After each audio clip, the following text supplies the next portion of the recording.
The Amazing Digital Circus Show just ended. It had a great story, great characters, but most important one for me, a great and unique 3D animation style. After seeing the finale 2 months ago, I had a question for myself. Can I do something like that?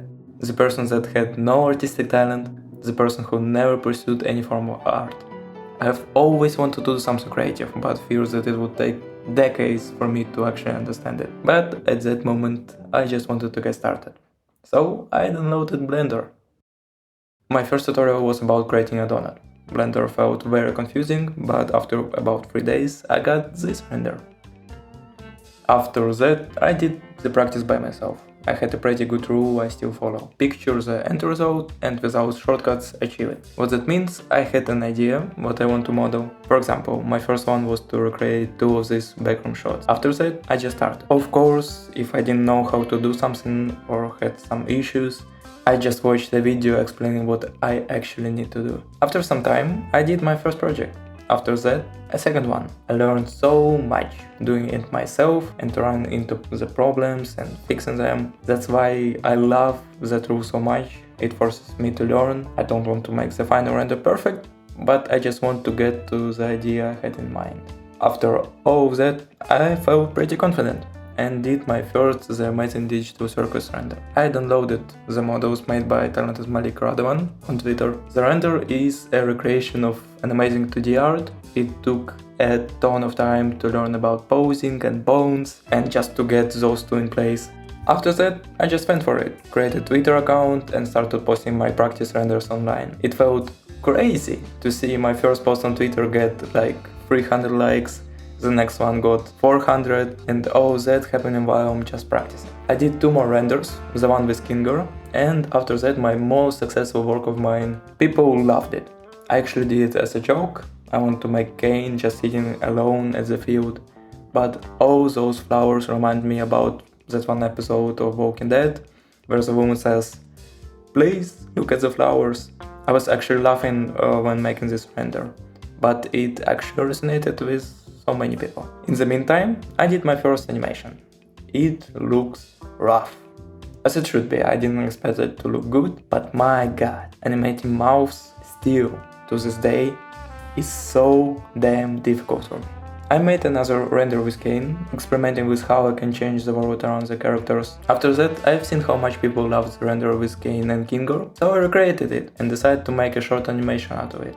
After I changed positions and added some light rays, I just posted a preview to my Twitter account and I got my first viral post. The next day I posted the full animation. It was very simple, but yet again I learned a few things along the way. And this was the first post that people really like on TikTok. I decided to recreate a few more scenes from different medias, and even if I didn't learn anything new, I did practice animation. A few weeks go by, I started to challenge myself with more complex animation, where we have a ton of characters and more movement. My last one, that I did a few days ago, was quite a success. At first I wanted to create Kinger trying to open a portal. That involved rigging the hands and the fingers. I also want to make it seem that stretching the portal is kinda difficult, so I added some noise to the hands. I did my first animated world, so it seems more like a void from the show. Experimented with the portal materials. I loved how colored glass looks, the way it makes the background fully red or blue. I also want to add a little bit of noise to everything behind the portal, so I added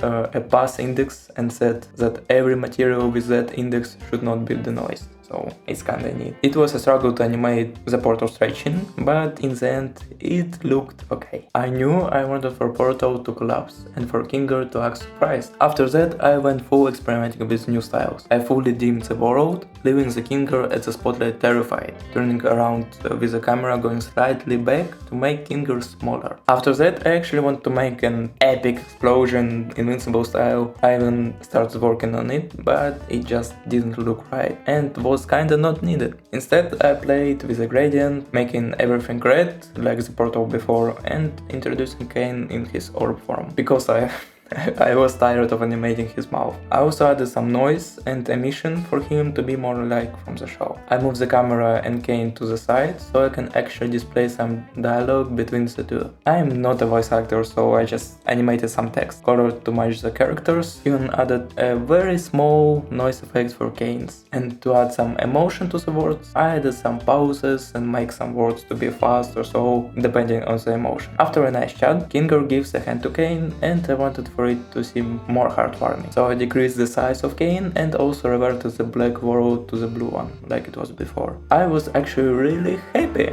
with the result. I added some sound effects and music with DaVinci Resolve. The funny part is that I used the Asgore voice from Undertale to make a sound for dialogue, but I changed the pitch and speed of the sound.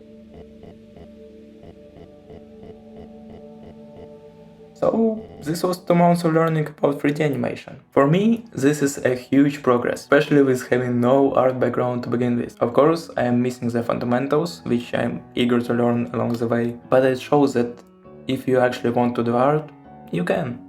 People love the real art. It doesn't matter how bad it looks.